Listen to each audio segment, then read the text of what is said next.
అది మన ప్రభువైన యేసుక్రీస్తు యొక్క శ్రేష్టమైన శుభనామంలో చేరి వచ్చిన మీకు అందరికీ నా యొక్క ప్రత్యేకమైనటువంటి వందనాలు తెలియజేస్తున్నా. దేవుని యొక్క వాక్యాన్ని జ్ఞాపకం చేస్తున్నా. యావేలు గ్రంథం యోవేలు గ్రంథం 2వ అధ్యాయం. యోవేలు గ్రంథం 2వ అధ్యాయం.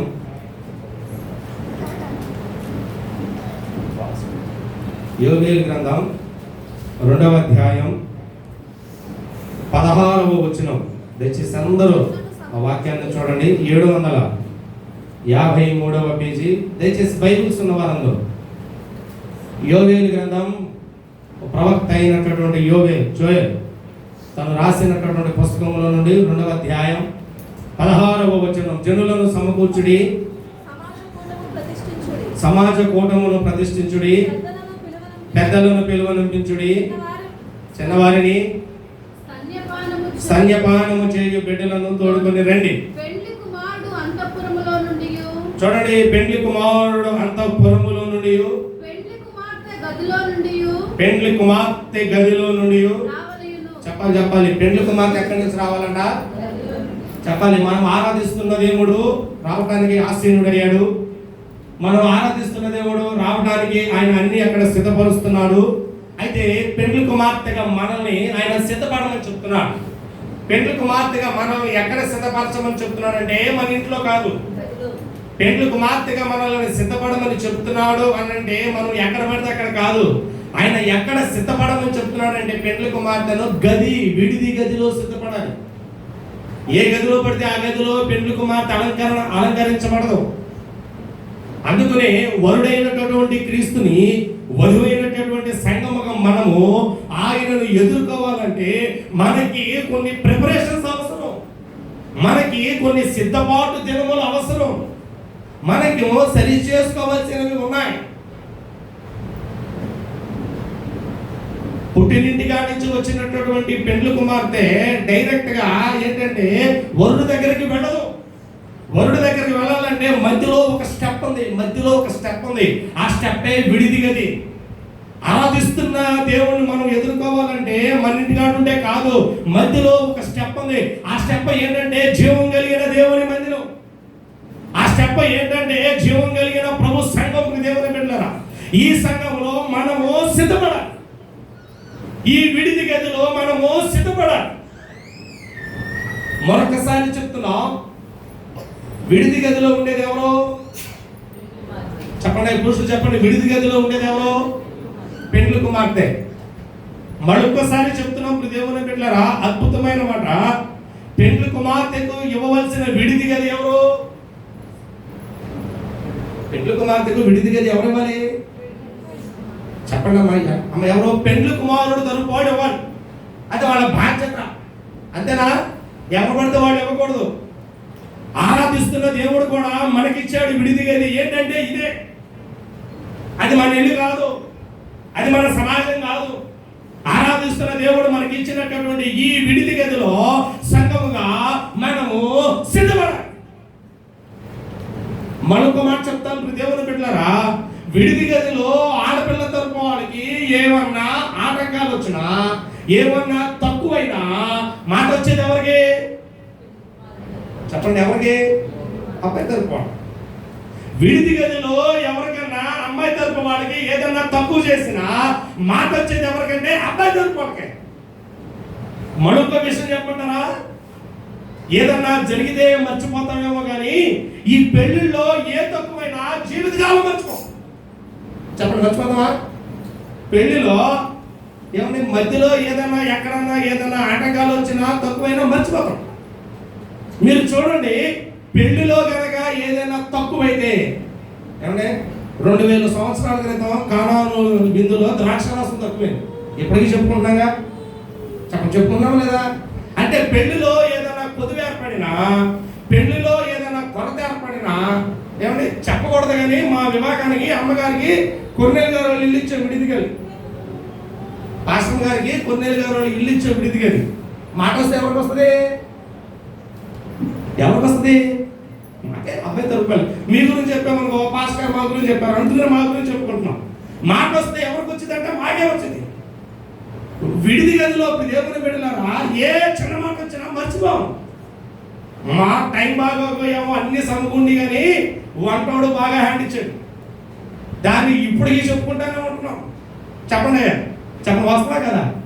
ఏ సందర్భం వచ్చినా పాస్టర్ గారు మీ పెళ్లి బాగా జరిగింది కానీ వంటల విషయాల్లో ఫెయిల్ అయిపోయింది. అమ్మాయి తరపు వాళ్ళు విడిది గదిలో ఉన్నారు, తీసుకెళ్ళి టిఫిన్ పెట్టండి, టిఫిన్ ప్లేట్లో ఉమ్మేస్తాడు, అది సాంబార్ అయిపోతుంది. కాలిపోతుంది. ఆడు తాగుండి చేసాడో ఎంత చేసాడో అన్ని దగ్గర మనం చూసుకోవాలంటే వల్ల అవదు. అందుకని కొన్ని బాధ్యతలు కొంతమంది మీద పెట్టే. ఎందుకంటే మాట రాకూడదు. మాట వస్తే ఎప్పటికీ అది చెదురుగైనా సీరియస్గా అయినా అది పోదు. చెప్పండి పోయిందా? మరి పరలోక రాజ్యంలో ఎంతబడే ఈ విడిది గదిలో కూడా మాట రాకూడదు. అర్థమవుతుందా? మహా అయితే వివాహ బంధం 60 సంవత్సరాలు ఉండేది, వివాహ బంధం 70 సంవత్సరాలు ఉండేది. ఈ ఆత్మబంధం తరతరముల వరకు ఉంటుంది. ఈ ఆత్మబంధం యుగయుగముల వరకు ఉంటుంది. దేవునితో మమేకమైన ఈ ఆత్మబంధంలో ఏ సమస్య వచ్చినా ఇక్కడ కాదు మా ఇదిగో ఫలానా నిత్యారాధన అనేటటువంటి విడిది గదిలో నువ్వు ఎలా ఉన్నావు, ఫలానా నిత్యారాధన అనేటటువంటి విడిది గదిలో నువ్వు ఎలా ప్రిపేర్ అయ్యావు, ఫలానా నిత్యారాధన అనేటటువంటి విడిది గదిలో నిన్ను నీవు ఎలా పరిశుద్ధపరుచుకున్నావు అని ఇక్కడ కాదంట చెప్పుకునేది. మన గురించి ఎక్కడ చెప్పుకుంటారంట? విడిది గది. అమ్మాయి తరపు వాళ్ళకి ఇచ్చే విడిది గదిలో ఏమన్నా తక్కువైతే ఇప్పుడు దేవుని పడినారా మాట వచ్చేది ఎవరికి? ఈ సంఘముగా మనము సిద్ధపడే ఈ విడిది గదిలో కూడా మాట రాకూడదు. ఏ మాట వచ్చినా అక్కడ ప్రభు బయలుపరుస్తారు, నువ్వు సిద్ధపడలేదు. అందుకనే పెళ్లి కుమార్తె రావడానికి ప్రిపేర్ అయ్యాడు. అంతఃపురంలో నుండి పెళ్లి కుమార్తె గదిలో నుంచి రావాలి. గది ఈ మందిరంలో నుంచి మనము ఎలా వెళ్ళాలో తెలుసా? ఈ మందిరంలో నుంచి వరుడైన క్రీస్తుని ఎదుర్కోవడానికి మనం ఎలా వెళ్ళాలో తెలుసా? ఈ జీవం కలిగిన దేవుని సంఘములో నుండి వరుడైన క్రీస్తుని మనము ఎదుర్కోవడానికి ఎలా వెళ్ళాలో తెలుసా? ఒకటి దేవుని బిడ్డలారా, లోక సంబంధమైనటువంటి వివాహానికి పెళ్లి కుమార్తెకు అలంకరణ ఎంత ప్రాముఖ్యమో, లోక సంబంధమైనటువంటి వివాహానికి పెళ్లి కుమార్తె తయారవడానికి ఆకర్షణీయమైనవి ఎంత ప్రాముఖ్యమో, ఆత్మ సంబంధముగా సంగముగా మనము ఎత్తబడటానికి మనకు కూడా కొన్ని అర్హతలు ఉన్నాయి, మనకు కూడా కొన్ని నియమాలు ఉన్నాయి, మనకు కూడా కొన్ని క్వాలిఫికేషన్స్ ఉన్నాయి. అదే ఇక్కడ సరి చేసుకున్నది. మనము పెళ్లి కుమార్తెగా తయారవ్వాలంటే ఈ విడిది గదిలో ఎలా తయారవ్వాలో తెలుసా? ఒకసారి 3 చెప్పాను. ఒకటి వాక్యం అనే ఉదక స్థానం మనలో ఉండాలి. ఏమంటే ఎత్తబడేటటువంటి సంఘానికి రెండవదిగా ఏముండాలి అంటే ప్రార్థనా జీవితం ఉండాలి. ఎత్తబడే సంఘానికి ఈ విడిది గదిలో ఏమి తయారవ్వాలంటే పెళ్లి కుమార్తెకి టాయిలెట్ బాక్స్ ఇస్తారు కదా, శిరస్సు నుంచి సిరి పాదం వరకు దేవునికి కావాల్సిన అన్ని కాస్మెటిక్స్ అందులో ఉంటాయి. మనము కూడా శిరస్సు నుంచి సిరి పాదం వరకు దేవుని అభిషేకమును పొందుకుని ఈ జీవం కలిగిన విడిది గదిలో నుండి మనము బయటికి వెళ్ళాలి. స్తోత్రం చెప్పండి. హల్లెలూయా. అట్టి కృప, కాపుదల, ప్రసన్నత పరిశుద్ధాత్మ దేవుడు మనకందరికీ కలిగించును గాక. అప్పుడు వరుడుగా ఆయన వస్తాడు, వధువుగా మనం సిద్ధపడతాం. మనము దేవునితో, మనము పరిశుద్ధాత్ముడితో, మనము ప్రభుతో జతగడతాం. ఇక్కడ మనం సరిగా సిద్ధపడలేదనుకో, ఇక్కడ మనం సరిగా ప్రిపేర్ అవ్వలేదనుకో, సిద్ధం ఏమిటి? సంఘంలో ఉన్నది 10 మంది, పెళ్లి కుమారుడిని ఎదుర్కొంది ఎందరయ్యా అంటే 5. పెళ్లి కుమారుడిని ఎదుర్కొన్నది ఎందరయ్యా అంటే 5. మిగతా 5 ఏమి లేదంటే సిద్ధపాటు లేదు, మిగతా 5 ఏమి లేదంటే ప్రిపరేషన్ లేదు.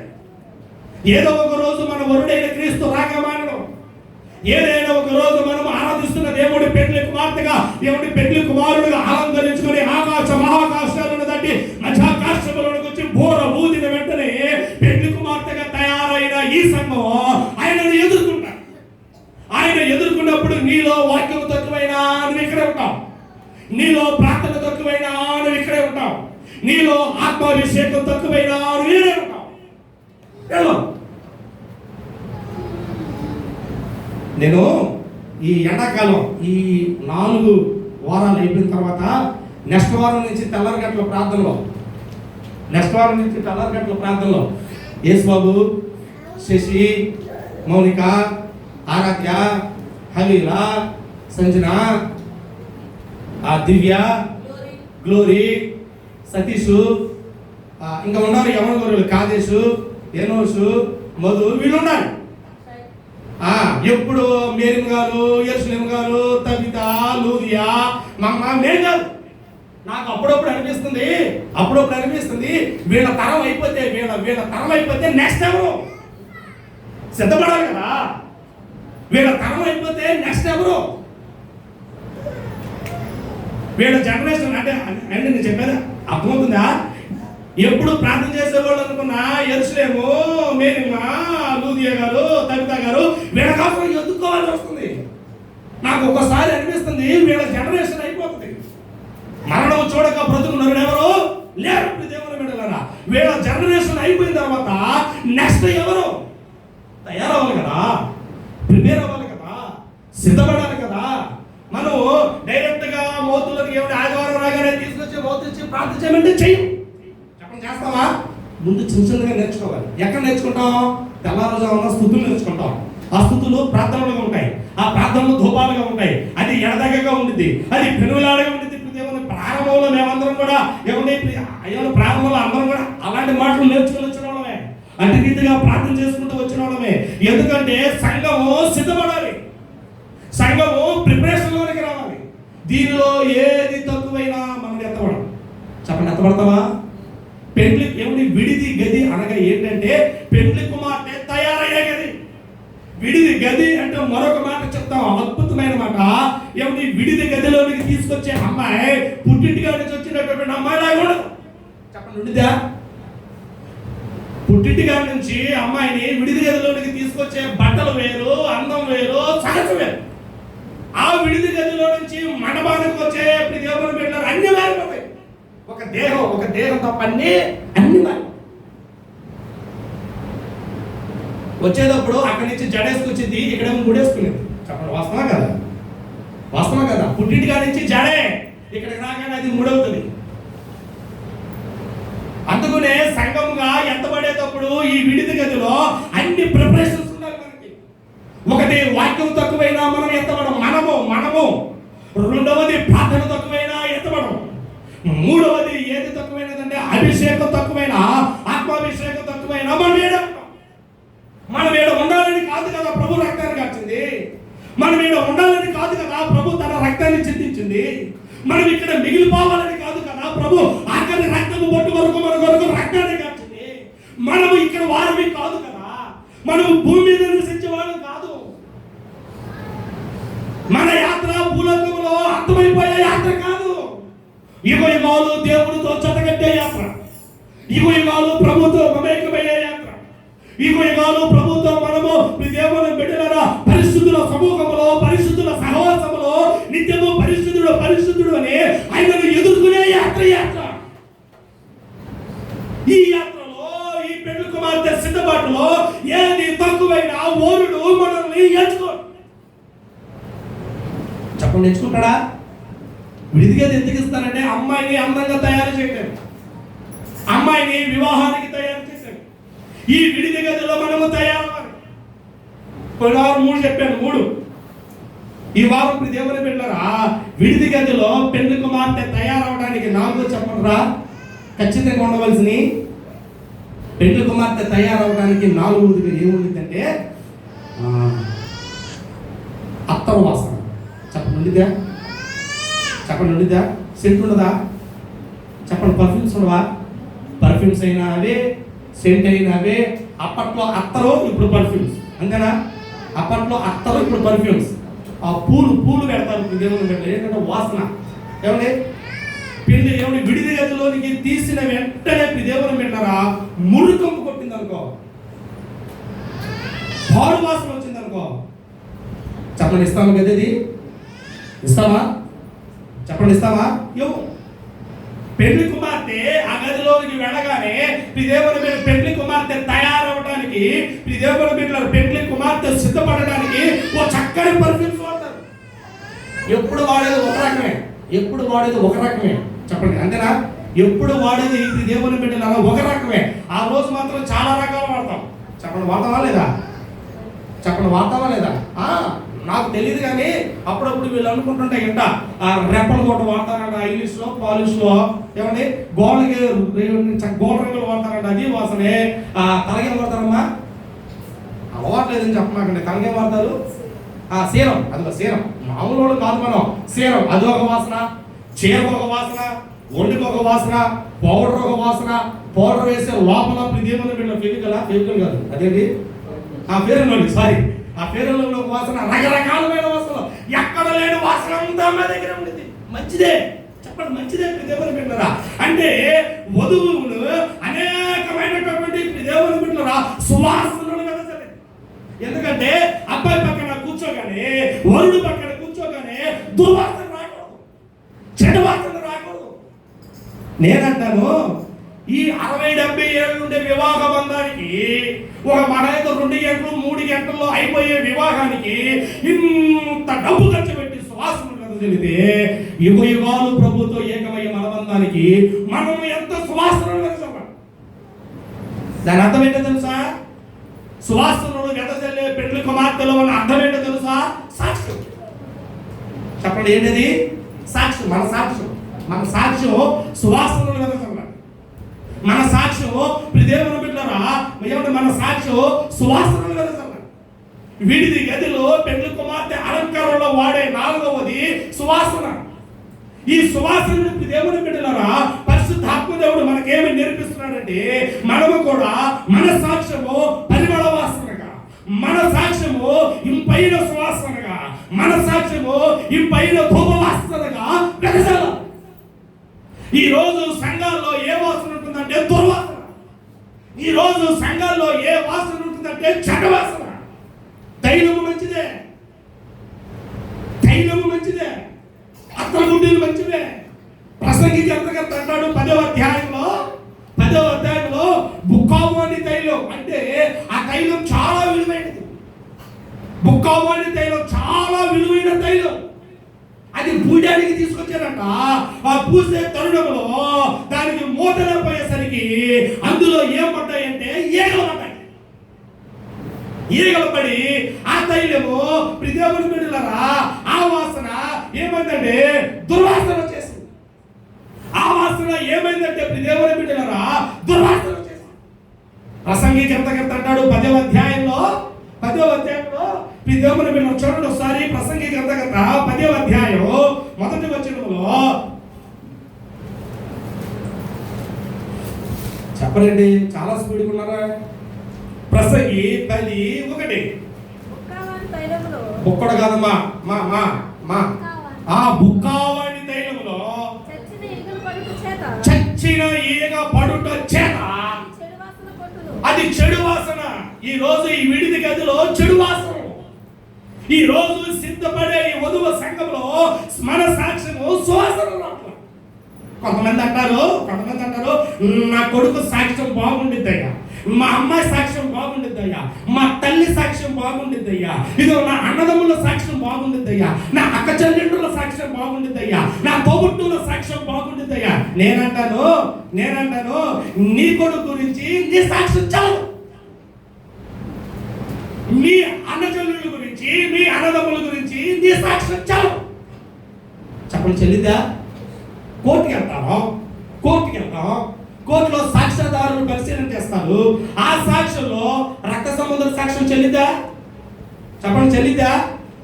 నా కొడుకు గొప్ప అని మన సాక్ష్యం చెప్పడం కాదు, నా కూతురు గొప్ప అని నేను సాక్ష్యం చెప్పడం కాదు, నా సంఘం గొప్ప అని నేను సాక్ష్యం చెప్పడం కాదు. నీవు ఏంటో నీ పక్క వారు సాక్ష్యం చెప్పాలి. ఇది వాసన. స్తోత్రం చెప్పండి, హల్లెలూయా. నువ్వు ఎలా సిద్ధపడాలో తెలుసా? నీ భక్తి జీవితం ఎలాగుందో, నీ యథార్థ జీవితం ఎలాగుందో, నీ పరిశుద్ధ జీవితం ఎలాగుందో, నీ పరిపూర్ణమైన జీవితం ఎలాగుందో దేవుని బిడ్డలారా మనము గురించి మనం చెప్పకూడదు కాదు.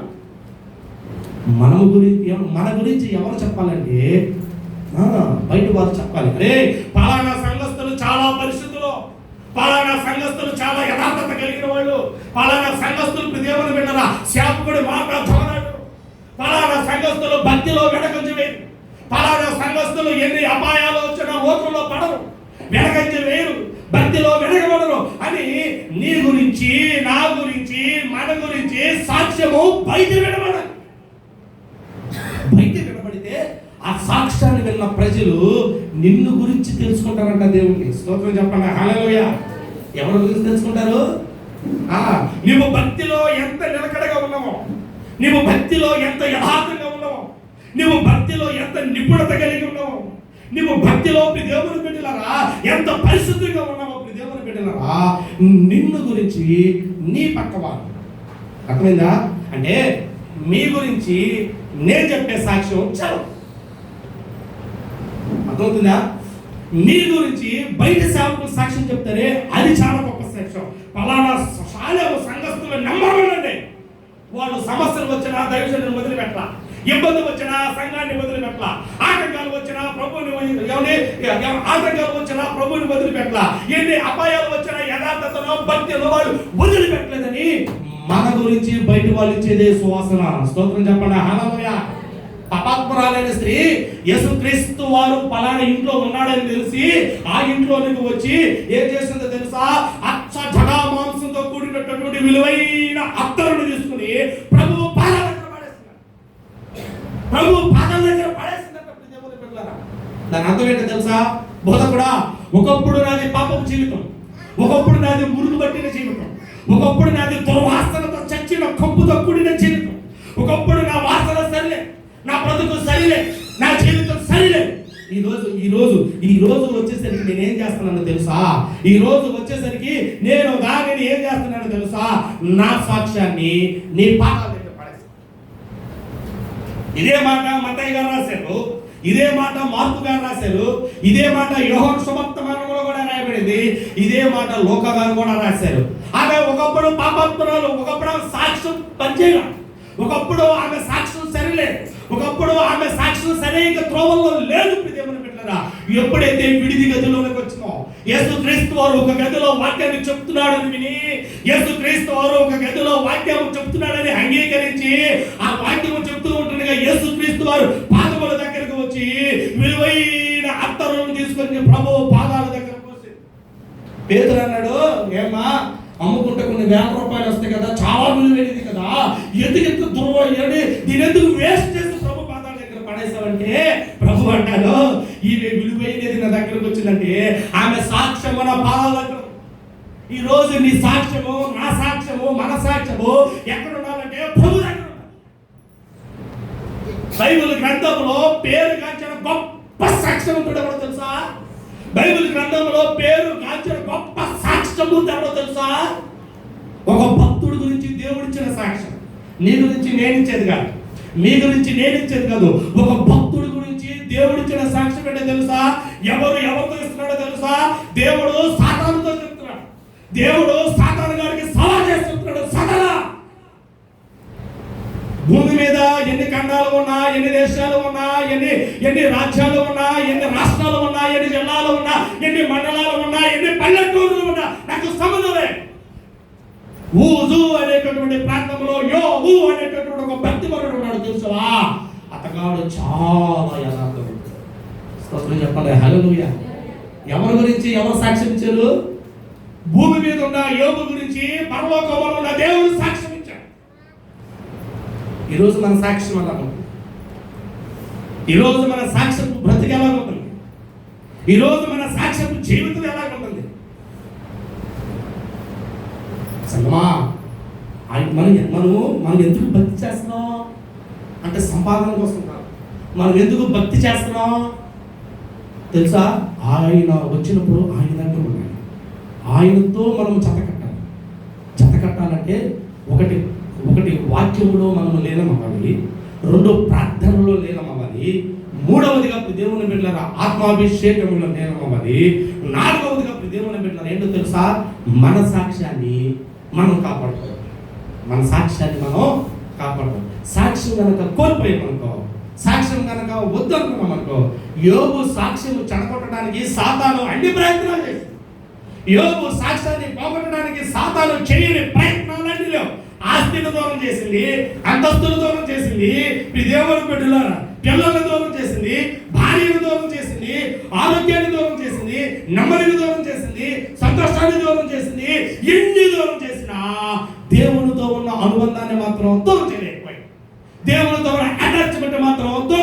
చేయబడింది. అందుకనే అన్ని వదులుకున్నాడు, కానీ దేవునితో బంధాన్ని మాత్రం వదులుకోవాలి. ఎందుకో తెలుసా? ఆ బంధము ఆత్మీయ బంధమని, ఆ బంధము దేవుని బిడ్డలు విడదీయలేని బంధమని, ఆ బంధముతో నేను గనక పెనవేసుకుంటే, ఆ బంధముతో నేను గనక మమేకమైతే ఈ బంధాన్ని ఎవరు విడదీయలేరు. భార్య భర్తల బంధాలు విడిపోతున్నాయి, అన్నదమ్ముల బంధాలు విడిపోతున్నాయి, తల్లిదండ్రుల బంధాలు విడిపోతున్నాయి, సంఘముతో సేవకుడి బంధాలు విడిపోతున్నాయి. దేవుని బిడ్డలారా, విడదీయలేని బంధం అంటూ ఏదైనా ఉన్నదంటే అది దేవునితో మనము కలిగే బంధమే. స్తోత్రం చెప్పండి, హల్లెలూయా. ఆ బంధములో మనం మంచి సాక్ష్యము కలిగి జీవించుదుము గాక. మన బంధము అనుబంధము, మన బంధము అనుబంధము విడదీయగలరా ఎవరైనను మరి ఏదైనను. రాజా నా యేసు రాజా, రాజా పెరిగిన నా యేసు రాజా, రాగాలు కురిసిన మనబంధమో అనుబంధమో, మనబంధమో అనుబంధమో స్థితి అందునా సంబంధ స్థితి అందునా నడచినలో ఈరలో నీ కృప కలిగి ఉందునే. స్థితి అందునా సంబంధ స్థితి అందునా నడచినలో ఈరలో నీ కృప కలిగి ఉందునే. మనవా నిత్యము ఆరాధనకు స్తోత్రములు నీకే అర్పించెదనేసయ్యా. నిత్యము ఆరాధనకు స్తోత్రములు నీకే అర్పించెదనేసయ్యా. అనుబంధము అనుబంధము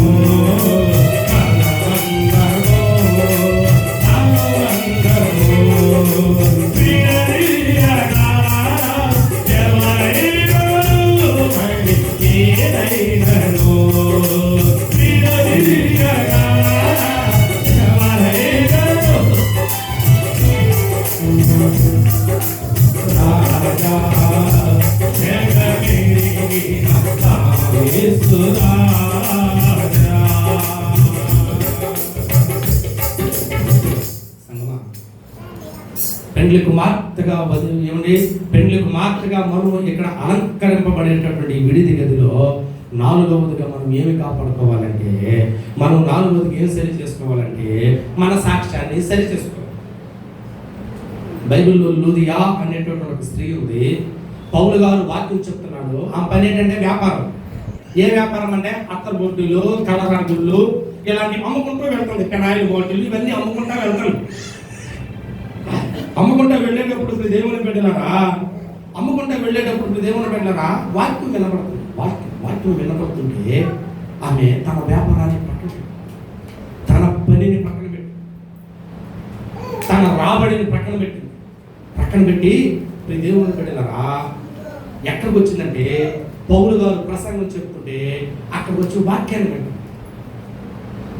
పౌలు అంటారు, అరే వాసన మారిపోయింది. ఎందుకంటే అట్టగుడ్డులు అమ్ముకున్నవాడు కదా, చేపలు అమ్ముకున్నవాడి దగ్గర ఏ వాసన వచ్చింది? మనకి ఈ వాసన వచ్చింది. అంతేనా? రొయ్యలు వచ్చేవాళ్ళు అప్పుడప్పుడు ఎంత ఉంటారు. అప్పుడప్పుడు విజిటింగ్లకు వెళ్తే అప్పుడప్పుడు చూడండి, చక్కగా ప్రసాదంగా అవుతున్నారు. రొయ్యలు వచ్చేవాళ్ళు దేవుని మీద అప్పుడప్పుడు ఇళ్ళకి వెళ్తారు. మేము అప్పుడే విజిటింగ్లకు వెళ్తాం. గమకమ్మను చూసి మా దగ్గర రేటు ఇప్పుడే రొయ్యలు వచ్చామని ఆ వాసన వచ్చిందని అని చెప్పి కాస్త ఎడంగా ఉంటాం. ఎందుకంటే మన ఏమంటే చక్క మన దగ్గర ఏ వాసన వచ్చిందంటే మన వాసన వచ్చింది. అంతేనా? పూలు అమ్ముకున్న వాళ్ళ దగ్గర ఏ వాసన వచ్చింది? ఘాటుగా వచ్చింది. ఇప్పుడు దేవుని కడల అత్త సీసలు అమ్ముకున్న వాళ్ళ దగ్గర వాసన మంచిగా వచ్చింది. పౌలు గారు వాక్యాన్ని విని లూదియా గారు ఏం చేసిందంటే తన పనిని, తన వ్యాపారాన్ని పెట్టేసి వాక్యాన్ని విని మళ్ళా ఏం చేసిందో తెలుసా? వాక్యాన్ని విని మళ్ళా ఆ పనిలోనికి వెళ్ళాం, మళ్ళా ఆ రాబడిలోనికి వెళ్ళాం. ముందు వెళ్ళి తన ఇంటి వారిని మార్చు, తన కుటుంబ సభ్యులను మార్చు, తన తోబుట్టువులు మార్చుకుని దేవుని వెళ్ళారు, అందరిని మార్చుకుంది. ఇప్పుడు అపోస్తలుల కార్యంలో లూదియా గురించి వినబడుతున్న సాక్ష్యం ఏంటంటే, ఆమె దేవుని వెళ్ళరా దేవునికి ఇచ్చిన సమయం, ఆమె ప్రభుకి ఇచ్చిన సమయం దేవుని వెళ్ళరా, ఆమె ప్రభుని వెంటాడిన సమయం దేవుని వెళ్ళరా. ఈ రోజు మనం ఏం చేస్తున్నామో తెలుసా? అన్ని కావాలనుకుంటున్నాం, దేవునితో బంధాలు వదులుకుంటున్నాం, అన్నింటిలో వేలు పెడుతున్నాం, దేవుడిలో రాలేకపోతున్నామంటే ఈ విడిది గదిలోనికి రాలేకపోతున్నాం. మన సాక్ష్యము ఏం వినబడుతుంది? మన సాక్ష్యము బయట వాళ్ళ దగ్గర ఏం వినబడుతుంది? చెప్తే చాలా మాటలు ఉన్నాయి దేవుని బిడ్డలారా. పెళ్లి కుమార్తెగా దేవుని బిడ్డలారా అలంకరింపబడేటటువంటి పెళ్లి కుమార్తెలో 4వదిగా ఏముండాలో తెలుసా? మనలో సాక్ష్యము జాగ్రత్తగా కాపాడుకోవాలి. స్తోత్రం చెప్పండి, హల్లెలూయా. 5 చెప్తాను, చాలా టైం అయిపోతుంది. 5 విడిది గదిలో 1 వాక్యం ప్రాముఖ్యమైతే, 2 ప్రార్థన ప్రాముఖ్యమైతే, 3 ఆత్మాభిషేకం ప్రాముఖ్యమైతే, 4 సాక్ష్యాన్ని కాపాడుకోవడం ప్రాముఖ్యమైతే, 5వదిగా ఏమవుతుందంటే పెళ్లి కుమార్తె అలంకరణలో 5వ అనుభవం ఏంటంటే ఆమె వస్త్రాలు మార్చబడతాయి. ఆమె వస్త్రాలు చెప్పండి, వస్త్రం కదా, పుట్టింటిగా నుంచి కట్టుకొచ్చే శారీ వేరు, ఇక్కడి నుంచి ఏమంటే చక్కగా విడిది గదిలో నుంచి వరుడు దగ్గరికి వెళ్ళి కట్టుకునే శారీ చెప్పండి, వాస్తవం కదా, వేరు. కరోనా పుణ్యమని ఆ యొక్క 2 సంవత్సరాలు విడిది గదులు లేకుండా పోయినాయి. కానీ వాస్తవంగా అయితే దేవుని బిడ్డలారా, పెళ్లి ఏమంటే తల్లి దగ్గర నుండి దేవుని బిడ్డలారా కట్టుకొచ్చే చీర దేవుని బిడ్డలారా అక్కడ కట్టు. మనకేమవుతుందంటే క్రిస్టియానిటీలో చాలా మందికి తెలిసిన వ్యక్తి దేవుని బిడ్డలారా అక్కడి నుంచి కలర్ చీరలు కట్టుకొస్తాం దేవుని బిడ్డలారా, రంగుల చీరలు, దానికి 10,000 ఖర్చు పెడతాం, 20,000 ఖర్చు పెడతాం, 30,000 ఖర్చు పెడతాం, 60,000 ఖర్చు పెడతాం, 70,000 ఖర్చు పెడతాం దేవుని బిడ్డలారా. నువ్వు ఎన్ని వేలు ఖర్చు పెట్టి చీరకున్నా ఈ వరుడు దగ్గరికి వెళ్ళడానికి పని చెప్పండి, పనిచేసిందా? పనిచే. మనము ఎన్ని వేలు రూపాయలు పెట్టి శారీలు కొన్నప్పుడు దేవుని బిడ్డలారా వరుడు దగ్గరికి వెళ్ళాలంటే తెల్ల శారీయే, ఇంకా వేరే శారీ చెప్పండి, పనిచేసిందా? చెప్పండి అమ్మ, పనిచేసిందా? కొంతమంది ఆదివారాలు వైట్ శారీ కట్టుకు రావడానికి నామోషి.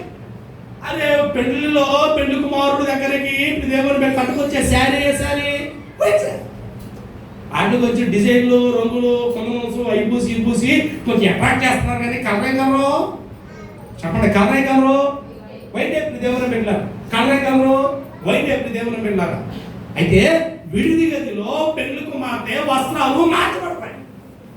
ఈ విడిది గదిలో కూడా మన వస్త్రాలు మార్చబడాలి. ఎలా మార్చబడాలంటే రక్షణ అనే వస్త్రాలు మనం ధరించాలి. ఈ విడిది గదిలో మన పాపపు వస్త్రాలు మార్చివేయబడాలి. ఈ విడిది గదిలో మన యొక్క లోకపు వస్త్రాలు మార్చబడాలి. ఈ విడిది గదిలో మన వస్త్రాలు మార్చాలి. లోకంలో ఉన్నట్టుగా వస్త్రాలు కట్టుకుని వచ్చి మనము దేవుని ఎదుర్కోవాలంటే ఎదుర్కోలేము. ఈ విడిది గదిలో మన వస్త్రాలు పూర్తిగా మారిపోవాలి. పెళ్లి కుమార్తె పుట్టింటిగా నుంచి వచ్చినటువంటి శారీని ఎన్ని వేల రూపాయల శారీ అయినా దాన్ని పక్కన పెట్టేసామా, అది పనిచే అలంకరించవచ్చు. ఇది అసలు పనిచే. ఈ శారీ కట్టుకోవాలంటే వివాహం ఎలా కట్టుకో, ఈ శారీ కట్టుకోవాలంటే వేరే పక్షంలో కట్టుకో, ఈ శారీ కట్టుకోవాలి ఇంకా ఇతర కార్యక్రమాలు కట్టుకోవాలి. సమానం వరుడు దగ్గరికి రావాలన్నా, వేదికి ఎక్కాలన్నా, వరుడు పక్కన ఉండాలన్నా, పరిస్థితుల సమావేశంలో నువ్వు ఎంచబడాలన్నా నీ వస్త్రాలు మారాలి. ఈ రోజు సంఘము దేవులోనికి రావట్లేదంటే ఈ రక్షణ అనుభవంలోనికి రావట్లేదు. ఈ మలిన వస్త్రాలు మార్చట్లేదు, మురికి పెట్టిన వస్త్రాలు మార్చట్లేదు. ఈ విడిద గదిలో మన వస్త్రాలు మార్చాలి. 5వ అనుభవం ఏ అనుభవం అంటే వస్త్రాలు మార్చాలి. వస్త్రాలు అంటే మనసు పరిపూర్ణమైనటువంటి మనసు, మారు మనసు ఉండాలి. బైబిల్ గ్రంథంలో వస్త్రాలు మార్చుకున్న వాళ్ళు 4 కనబడుతున్నారు. చెప్పండి ఎంతమంది? మీకు ఇంకా చెప్పాలంటే యేసుక్రీస్తు వారు కూడా వస్త్రాలు మార్చారు. ఆయనకు ముళ్ళ కిరీటం పెట్టి, ఆయనకు దేవుని బిడ్డలారా నలిగిన చేతిలో పెట్టి, ఆయనకు దేవుని బిడ్డల ఈపి మీద పిడుగుద్దులు గుద్దినప్పుడు ఒకడు అన్నారు, ఈ గదిలో ఈ వస్త్రాలు తీసేస్తారు. యేసుక్రీస్తు అఖండమైన శిలువ యాగములో మనం కనుక చూసినట్లయితే యేసుక్రీస్తు వారు వస్త్రాలు చింపేశారు, చీటీలు వేసుకుని పంచుకున్నారు. ఎందుకంటే ఇది వాక్యానుసారం. ఆ వస్త్రాలతో ఆయన తన తండ్రి దగ్గరికి వెళ్ళాడు. దేవుడే తన వస్త్రాలు తీసివేయగలిగింది. మనం మాత్రం మన జీవితాన్ని మార్చుకోలేకపోతున్నాం. మనం మాత్రం మన బ్రతుకును మార్చుకోలేకపోతున్నాం. ఈ విడిది గదిలో మనము సరి చేసుకోలేని పరిస్థితులు ఏర్పడుతున్నాం.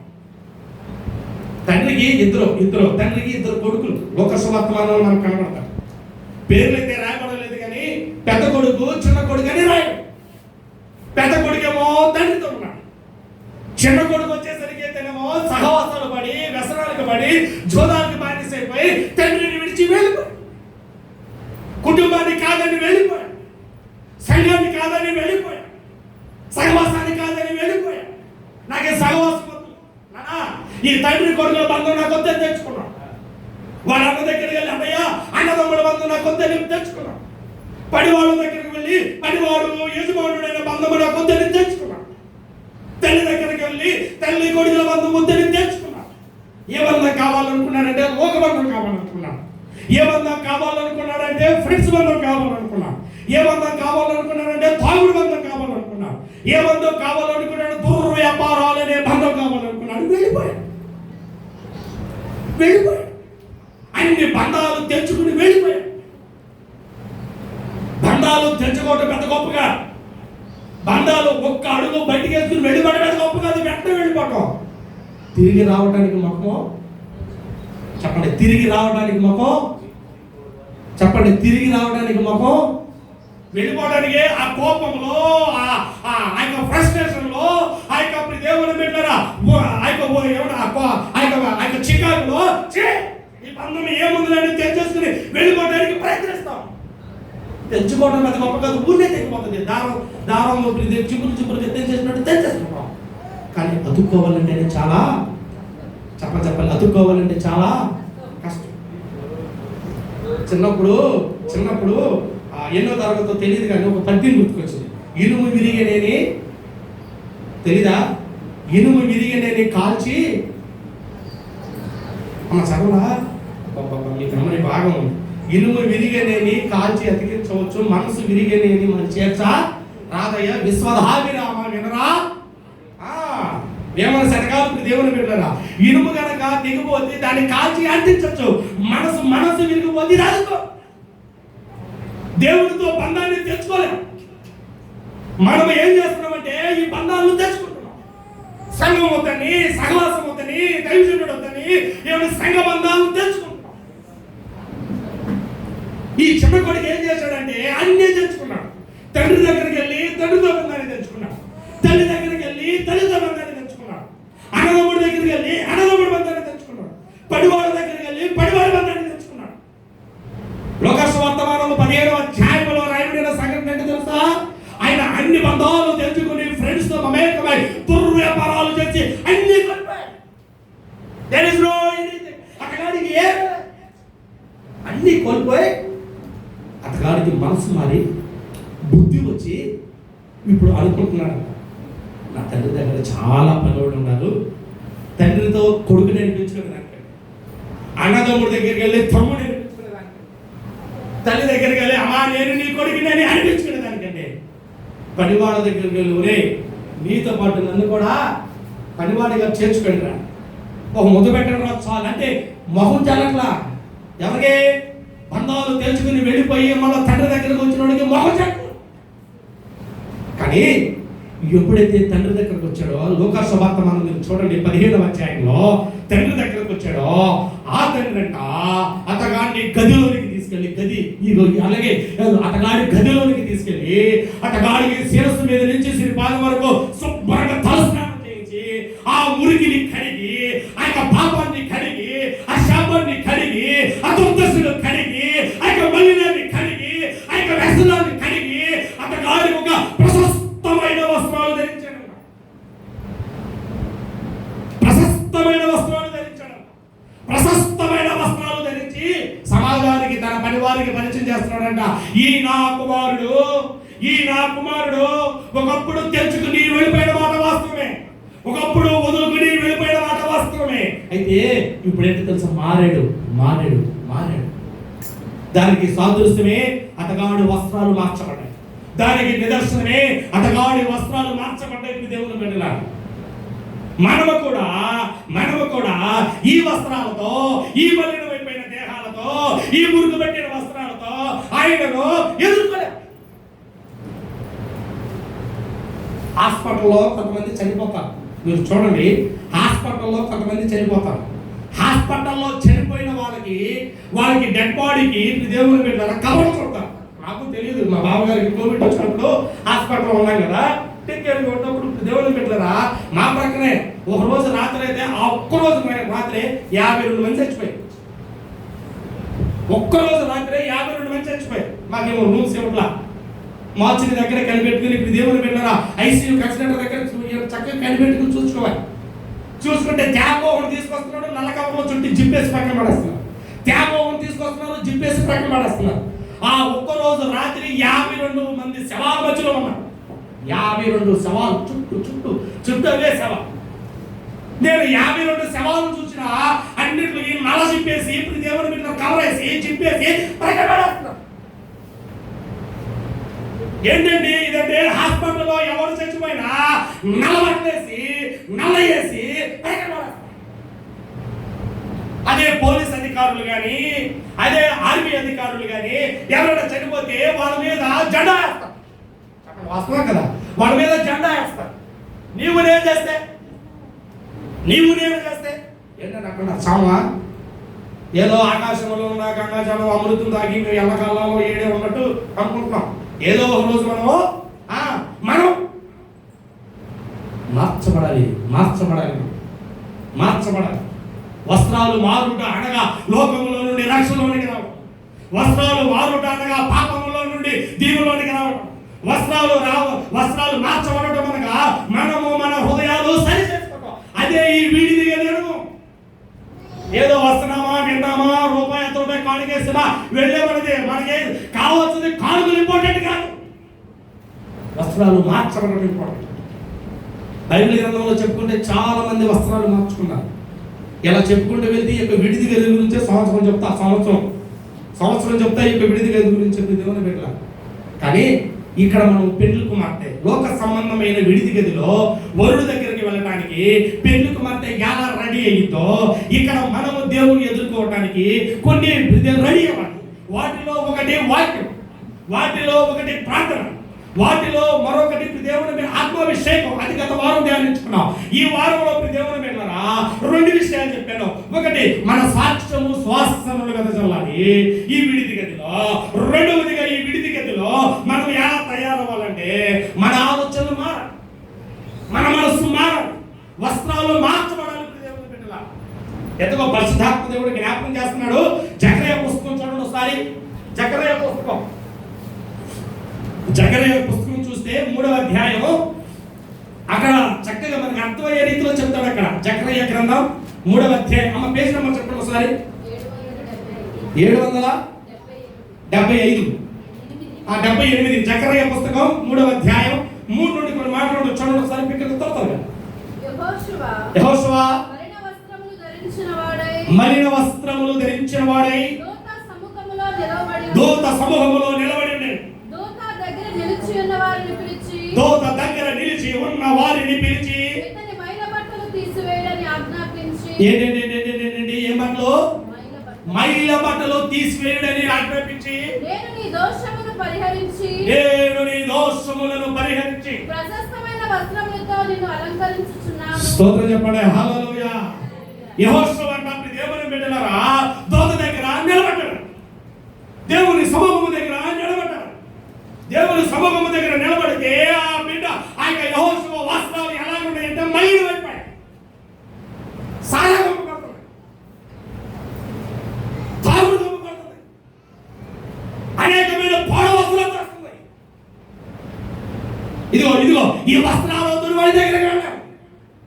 ఈ వస్త్రాలతో ఆయన ఎదుర్కోలేం. యెహోషువతో అంటాడు దూత, దేవుని బిడ్డలారా నీ వస్త్రాలు మార్చుకో. ఇదిగో నీకు నేను ప్రశస్తమైన వస్త్రములు ఇస్తున్నాను. ఈ వస్త్రములతో నీవు నా వరుని ఎదుర్కోబోతున్నావు. స్తోత్రం చెప్పండి. హల్లెలూయా. మనం కూడా మన వస్త్రములు మార్చుకోవాలంటే మన ఆలోచనలు మారాలి, మన స్థితిగతులు మారాలి. ఇదే 5వ అనుభవం.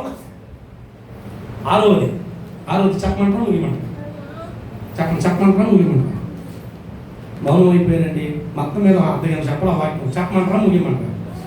ఆరోది చెప్పేసి ముగించేస్తాం.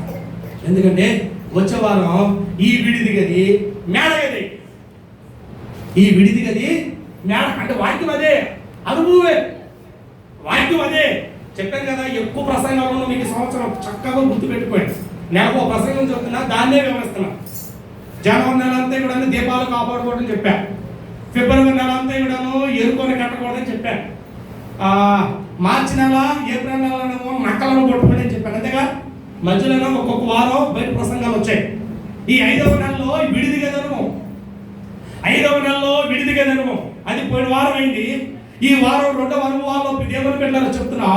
ఒకటి దేవుని బిడ్డలారా వాక్యం అనే ఉదకస్నానం ఉండాలి, 2వది ప్రార్థన జీవితం ఉండాలి, 3వది ఆత్మాభిషేకం ఉండాలి, 4వది దేవుని బిడ్డలారా సాక్ష్యం సరి చేసుకోవాలి ఈ విడిది గదిలో, 5వది వస్త్రాలు మాత్రం రక్షణ వస్త్రాలు ధరించుకోవాలి, 6వది చెప్పండిరా ఈ విడిది గదిలో పెళ్లి కుమార్తెకు ముసుగేస్తారు. ఏమేస్తారు చెప్పండి? ఏమేస్తారు? చెప్పాలి. ఏమేస్తారు? ముసుగేస్తారు. క్రైస్తవ వివాహంలో పెళ్లి కుమార్తెకు ఆ చక్కగా ఇంటిగా నుంచి కట్టుకొచ్చిన శారీ, ఆ బ్లౌజ్ అన్ని తీసేసి ఇక్కడ తెల్లని చీరను కట్టుకుని వచ్చి మీ దేవుని బిడ్డలారా అన్ని బైబిల్ గ్రంథంలో వస్త్రాలు మారడం చాలా నాకు రూతు ఎందుకో జ్ఞాపకం వస్తుంది. రూతు బోయాజు పాదాల దగ్గరికి రాకముందు అవేంటంటే తెల్లసీర కట్టుకునే. చెప్పండి వాస్తవం కదా? వైద్యురాలు తెల్ల చీర అనుభవం. ఇది ఎప్పుడైతే బోయాజు పాదాల దగ్గరకు వచ్చిందో చక్కగా పెళ్లి వస్త్రాలు వచ్చాయి ఆ తల మీదకి. ఆ ఒంటి మీదకి ఏమొచ్చాయి? మార్చాయా లేవా? మార్చబడ్డాయి లేవా? ఏమంటే 6వ అనుభవం నేను చెప్తాను. ఈ విడిది గదిలో పెళ్లి కుమార్తెకి ఏమేస్తారంటే ముసుగేస్తారు. పెళ్లి కుమార్తెకి ఏమేస్తారు? ముసుగేస్తారు. ఈ ముసుగుతో ఎక్కడికి వెళ్ళిందంటే పెళ్లి కుమారుడు దగ్గరికి వెళ్ళింది. మీరు ప్రభు చేత అయితే ఆశ్చర్య వివాహం జరిగింది కదా, కొంతమంది క్రైస్తవ వివాహం చూడకపోతే చెప్తున్నాం. ఆశ్చర్య వివాహం జరిగేటప్పుడు దేవుని బిడ్డలారా పెళ్లి కుమార్తె ముసుగు లేకోకుండా చక్కగా తలపైకెత్తి రాదు. దేవుని బిడ్డలారా ముసుగు వేసుకుని తలదించుకుని వరుడు ప్రక్కన కూర్చునింది. ఆ ముసుగుతోనే పాట పాడతాం, ఆ ముసుగుతోనే వాక్యం చెప్తాం, ఆ ముసుగుతోనే అన్ని నడిపిస్తాం, ఆ ముసుగుతోనే దేవుడు అన్ని చేస్తాం. ముసుగు ఎప్పుడు తీయబడితే తెలుసా? అబ్బాయి లేచి నిలబడతారు, అమ్మాయి లేచి నిలబడతారు, ఇరువురు దేవుని బిడ్డలు ముఖముఖాలు చూసుకుంటారు. అప్పుడు అబ్బాయితో చెప్తామేమో, అయ్యా ఒకసారి ఆ ముసుగుని తీయండి. దేనికి? నీకు ఎంగేజ్మెంట్ అయిన అమ్మాయి, మీ అమ్మాయి చూసుకున్న అమ్మాయి ఇవైతే చెప్పు చేస్తావు, ఇవి కాకపోతే వండిన భోజనాలు పెట్టేది బా అంతే కదా. ఇప్పుడు మనము ముసుగేసుకుందాం, దేవుని దగ్గరికి వెళ్తాం, దేవుని దగ్గరికి వెళ్ళగానే మనం ముసుగు తీస్తాం. దేవుడు అంటాడు ఇల్లు కాదు, అసలు వీళ్ళు మనసు మార్చుకోవాలా, బుద్ధి మార్చుకోవాలా, ఆలోచనలు మార్చుకోవాలా, వస్త్రాలు మార్చుకోవాలా, ప్రాంతంలో లేదు, ఎక్కడ లేదు, వీళ్ళు కాదని అన్నాడు అనుకో. ఆయనతో కలుస్తామా? చెప్పండి, కలుస్తామా?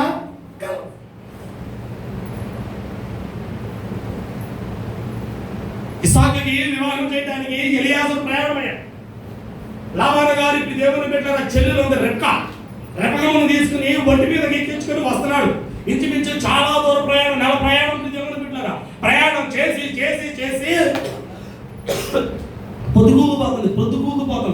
పొద్దుకూకుపోతున్నప్పుడు ఒంటిల మీద వస్తున్నటువంటి వాటిని పొలంలో ఇస్సాకు ధ్యానిస్తున్నాడు. ఎలియాజరు చెప్పాడు, మా రెపకమ్మ గారు, ఇదిగో నిన్ను నేను ఎవరి కోసం తీసుకొచ్చిందో తెలుసా? నీ కాబోయే వాడు ఎవడో తెలుసా? అదిగో అక్కడ పొలంలో ధ్యానిస్తున్నాడు, అతడే ఇస్సాకు అని చెప్పాను. అనగానే ఆమె ఏం చేస్తుందో తెలుసా? ఒంటిల మీద నుంచి దిగి, అది కాక ఒంటిల మీద నుంచి దిగి ఏం వేస్తుంది? చెప్పండి ఏం వేస్తుంది? చాలా విషయాలు చెప్పాలంటే కానీ టైం లేదు కాబట్టి చెప్పట్లా. ఆమె ఏం వేస్తుందంటే తన కాబోయే వాడి దగ్గరికి వెళ్ళడానికి ముసుగు వేసుకుంది. ఎక్కడి నుంచి వేసుకుందంటే ఒంటెల మీద నుంచి దిగింది. అది కారణం మీరు చదవండి, 24లో నుండి చదవక్కర్లేదు. కానీ ఇస్సాకును చూడ ఆమె ఒంటెల మీద ఉంది. ముసుగు అనగా దేనికి సాధన? తన్ను తాను తగ్గించేస్తుంది. నేను ఒంటి మీద ఉన్నాను, ఆయనే రావాలని రోలా. ఆమె ఎంత ఎత్తులో ఉన్నా తను తాను తగ్గించుకుని దిగి ముసుగు వేసుకుని ఆయన కోసం చూస్తాను. స్తోత్రం చెప్పండి, హల్లెలూయా. మనం తగ్గం. నువ్వెంతంటే నేనంటావు, నువ్వు కాకపోతే వేరే దేశం అంటావు, నువ్వు కాకపోతే వేరే సంఘం అంటావు. దేవుని బిడ్డలారా, సంఘముగా మనం ప్రిపేర్ అవ్వాలంటే మనము తగ్గించుకోవాలి. తన్ను తాను తగ్గించుకున్నవాడు ఏమవుతాడు? హెచ్చింపబడతాడు. తన్ను తాను తగ్గించుకున్నవాడు హెచ్చించబడతాడు. మీకు అర్థమయ్యేటట్టు మన భాషలో చెప్పాలంటే అన్ని ఉన్న ఇస్రాగు చెప్పలేండి, అన్ని ఉన్న ఇస్రాగు అడిగి ఉండిద్ది, ఏమి లేనిది ఎగిరి పడింది. ఇప్పుడు దేవుని బిడ్డలారా, మనకి అన్ని ఉన్న అండగాలి ఎంత తగ్గించుకున్నావో దేవుడు మనల్ని అంతగా హెచ్చిస్తావు. మనకి ముసుగేస్తాం. ఇప్పుడు దేవుని బిడ్డలారా, ఈ ముసుగు ఇప్పుడు దేవుని బిడ్డలారా ఎప్పుడు తీస్తామంటే వరుడు దగ్గరికి వెళ్ళినప్పుడు తీయబడుతుంది. చనిపోయిన వాళ్ళకి హాస్పిటల్ కూడా వేస్తారు ముసుగు. చెప్పండి, వేస్తారు. ముసుగేసి బరియల్ కార్యక్రమం చేసేటప్పుడమ్మా ఆఖరి సూపులు ఎవరైనా చూసుకుంటారేమో చూసుకోండి అని చెప్పి ఏం చేస్తారంటే ముసుగు తీస్తారు. మనకు కూడా ఆఖరి సూపు పైన, స్తోత్రం చెప్పండి, హల్లెలూయా, మన ముసుగు వేయబడాలి. మీకు పోయిన వారం ఈ విడిది గది గురించి చెప్పేటప్పుడు మార్క్స్ వర్తమానం 14వ అధ్యాయంలో నేను చెప్పింది. మార్క్స్ వర్తమానం 14వ అధ్యాయంలో యేసుక్రీస్తు వారు విడిది గది ఎంచుకున్నారు. విడిది గదిలో ఆయన కలువరి యాగానికి, శిలువ యాగానికి, బలి యాగానికి తను రెడీగా చేసుకున్నాడు, తను ప్రిపేర్ చేసుకున్నాడు. ఇక్కడ కూడా యేసుక్రీస్తు మళ్ళీ అదే మార్క్స్ వర్తమానంలోకి అంత ముగింపులోనికి యేసుక్రీస్తు వారికి కూడా మూసుకేశారు. చెప్పండి, యేసుక్రీస్తు వారికి కూడా చెప్పండి, వేసారా లేదా? మాకు ఏం తెలుసు భాష గారు, నువ్వు వేసావంటే వేసావు, తీసేవంటే తీసావు. మార్క్స్ వర్తమానం ఎక్కడ ప్రారంభించామో వాళ్ళు అక్కడికి వెళ్దాం, ఎక్కడ ప్రారంభించామో అన్ని తిరిగి మనం వెళ్దాం. ఇప్పుడు దేవుని బిడ్డలారా చూడండి ఒకసారి, యేసుక్రీస్తు వారికి కూడా ఇప్పుడు దేవుని బిడ్డలారా మార్క్స్ వర్తమానము 14వ అధ్యాయము 12, 11 వచనాల్లో ఆయన విడిది గదిలోకి వెళ్తాడు. మార్క్స్ వర్తమానము 14వ అధ్యాయము 12వ వచనంలో విడిది గదిలోనికి కాలు పెడతాడు. అదే మార్క్స్ వర్తమానము 14వ అధ్యాయము 65వ వచనంలో వచ్చేసరికి అదే విడిది గదిలో ఆయనకి ఏం వేయబడుతుంది? చదవండి. కొందరు ఆయన మీద ఉమ్మి వేసి ఆయన ముఖమునకు ముసుగు వేసి చూడండి దేవుని బిడ్డలారా, ఆరాధిస్తున్న యేసుక్రీస్తు వారికి కూడా ఏమేమి వేడింది? ముసుగు వేయబడింది. ఈ విడిది గదిలో చివరి అనుభవం ఏంటో తెలుసా? పరిపూర్ణమైన పరిశుద్ధత. అన్ని నీవు వాక్యములో, ప్రార్థనలో, అభిషేకంలో, సాక్ష్యములో, దేవుడు వారు మనసులో అన్ని ధరించుకుని నిన్ను నీవు ముసుగేసుకుంటే పరిశుద్ధాత్మ దేవుడు నిన్ను ఎన్నుకోవడానికి వస్తాడు. స్తోత్రం చెప్పండి, హల్లెలూయా. పరిపూర్ణమైన సిద్ధపాటు ముసుగు అంటే ఆల్మోస్ట్ అంతా రెడీ అయిపోయింది. ముసుగు ఎప్పుడు వేస్తారంటే అంతా రెడీ అయిపోయి లాస్ట్ లో వేస్తారు, అంతేనా? పెళ్లి కుమార్తెకి అంతా రెడీ చేసేసి లాస్ట్ లో వేస్తారు. ఇప్పుడు బతికిన రోజు ముసుగేస్తారా? అరే నేను బతికున్నాను కదా, ఎందుకు ముసుగేసేవారు అంటాం. ఎప్పుడు వేస్తాం? వాడి యాత్ర అంతా ముగించేసుకుని చచ్చిపోయిన తర్వాత కళ్ళు మూసి అప్పుడు కాస్త ముసుగేస్తాం. అంటే చెప్పట్లో అంటే ఆడి యాత్ర ముగించబడి. ఈ విడిది గదిలో కూడా మన యాత్ర దేనితో ముగించాలంటే ముసుగుతో ముగించాలి. దైవజనులుగా మేము చెప్పే వాక్యాన్ని తడగబోసుకుని ప్రార్థనలో ఎదుగుతూ, 3వది అభిషేకంలో ఉంటూ, 4వది సాక్ష్యాన్ని కాపాడుకుంటూ, 5వది దేవుని బిడ్డలారా మారుమనసున్న వస్త్రాలు ధరించుకుని దేవునికి ముసుగేస్తాం. పరిశుద్ధుడు మాకు ముసుగేస్తాడు. దేవుని బిడ్డలారా మనందరము ముసుగు వేసుకుని ఆయన దగ్గరికి వెళ్తాం. అప్పుడు ఆయన చూస్తాడు, సంఘం ముసుగు చూస్తాడు. దేవుని బిడ్డలారా పరిపూర్ణమైన సిద్ధపాటు. ఇంకా రెడీ అవడానికి ఏమీ లేదు. ఈ విడిది గదిలో అన్ని మనం వీటి రీతిగా కట్టబడాలి. వరుడుగా ఆయన వచ్చినప్పుడు, వధువుగా మనం సిద్ధపడినప్పుడు మనము పరిశుద్ధ పరుచుకునేది ఈ విడిది గది. అట్టి కృప, కాపుదల, ప్రసన్నత, పరిశుద్ధాత్మ దేవుడు మనకందరికీ కలిగించును కాక. ఇప్పుడు చెప్పండి, విడిది గది పెళ్లి కుమార్తె సిద్ధపాటుకి, సంఘముగా మనం సిద్ధపడటానికి 6 అనుభవాలు చెప్పాను. ఒకటి వాక్యం, 2వది ప్రార్థన, 3వది ఆత్మాభిషేకం, 4వది సాక్ష్యం, ఐదవది మారు మనసు దేవుని బిడ్డలారా, ఆరవది పరిపూర్ణమైన సిద్ధపాటు. ఇవి కనుక మనం కలిగి ఉంటే వరుడుగా ఆయన వస్తున్నప్పుడు, వధువుగా మనం ఉంటున్నప్పుడు, పెళ్లి కుమార్తె అంతఃపురంలో నుంచి వస్తాడు, పెళ్లి కుమార్తె ఈ విడిది గదిలో నుంచి వస్తుంది. ఆయన అప్పుడు అంటాడు, వధువునై నేను చేరగా యుగ యుగాల తలంపు మది నిండేనే, యుగ యుగాల తలంపు మది నిండేనే. యేసయ్యా హృదయ స్పందన నీవే కదా, యేసయ్యా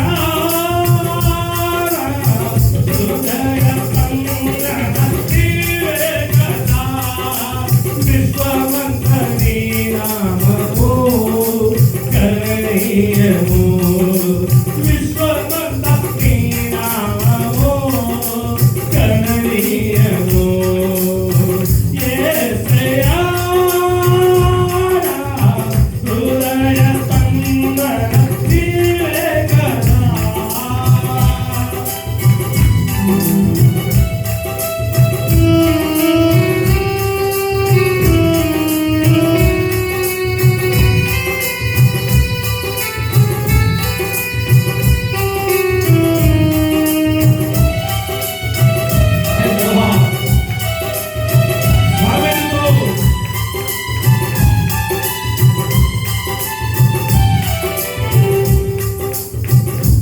నీవు వరుడిగా నిలిచేరు వేళ, నా తలపుల కంట పండునే.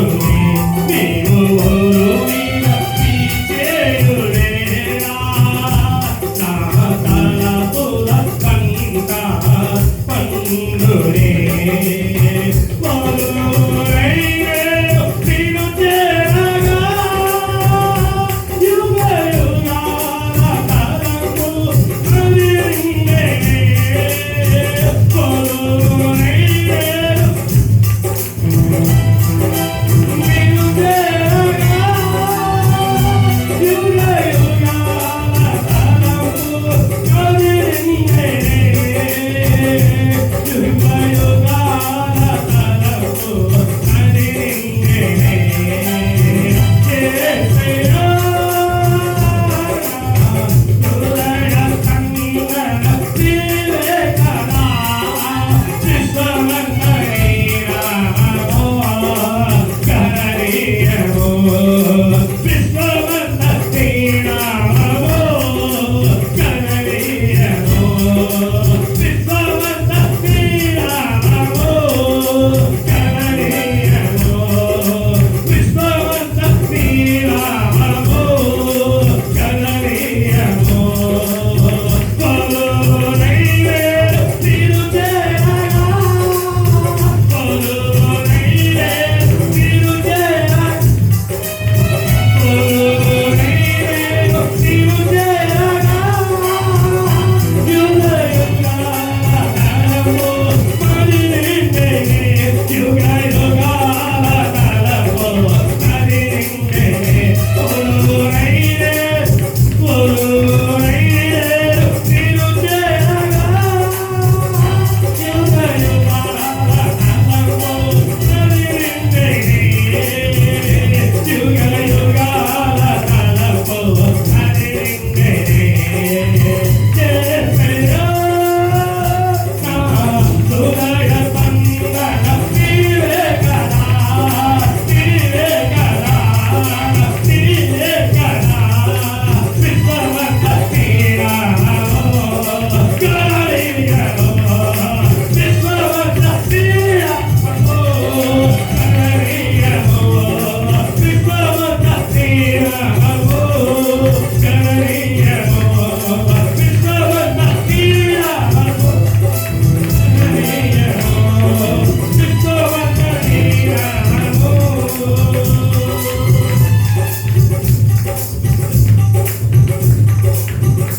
పరిశుద్ధుడా, ప్రేమ కలిగిన తండ్రి, దయ కలిగిన మా రక్షకుడా, వరుడుగా మీరు వచ్చే సమయము, వధువుగా మేము సిద్ధపడే సమయాన్ని గత 2 వారాలుగా మేము ధ్యానిస్తూ వచ్చాము. ఒకటి, మేము వాక్యం అనే జీవాహారమును చేతపడుతుంది. 2, ప్రార్థనా జీవితాన్ని పొందుకుని. 3, నీ అభిషేకంలో ఆత్మలో నిత్యము ప్రతినిత్యము కూడా ఎదుగుతూ మండుచు. 4, సాక్ష్యపు జీవితాన్ని కలిగి ఉంటూ సువాసనలు వెదజల్లే పరిమళ వాసనగా మేము ఉంటూ మలినమైపోయిన, మురికబెట్టిపోయిన మా వస్త్రాలను మార్చుకుంటూ ముసుగు వేసుకుని ఎదుర్కొనే భాగ్యాన్ని మీరు మాకు అనుగ్రహింపచేస్తారు. కృపా కాపుదల ప్రసన్నతను మీరు మాకు అనుగ్రహించారు. ఈ విడిది గదిలో మాకు ఈ సిద్ధపాటునివ్వండి. ఈ విడిది గదిలో మమ్మల్ని మేము సరి చేసుకునే భాగ్యముని మీరు, ఈ విడిది గదిలో మమ్మల్ని మేము శుచిపరుచుకునే భాగ్యమునివ్వండి. ఈ విడిది గదిలో ఆనాడు మీరు విడిది గదిలో తన్ను తాను తగ్గించుకుని మీరు రిక్తుడైనట్లుగా ఈ విడిది గదిలో మా ఆలోచనలు మార్చుకుని, మా తలంపులు మార్చుకుని, మా నడవడిక మార్చుకుని వరుడైన మిమ్మల్ని ఎదుర్కొనేటటువంటి చక్కని విలువైన వధువు సంఘముని మీరు మా సంఘాన్ని నిలుపు. ఎత్తబడే సంఘములో మమ్మల్ని ఉంచు, విడబడే సంఘములో మమ్మల్ని ఉంచకుండా నీ కృప, నీ కాపుదల ప్రసన్నతను మీరు మాకు అనుగ్రహించమని యేసు పరిశుద్ధ నామములో ప్రార్థిస్తున్నాము తండ్రి. ఆమేన్.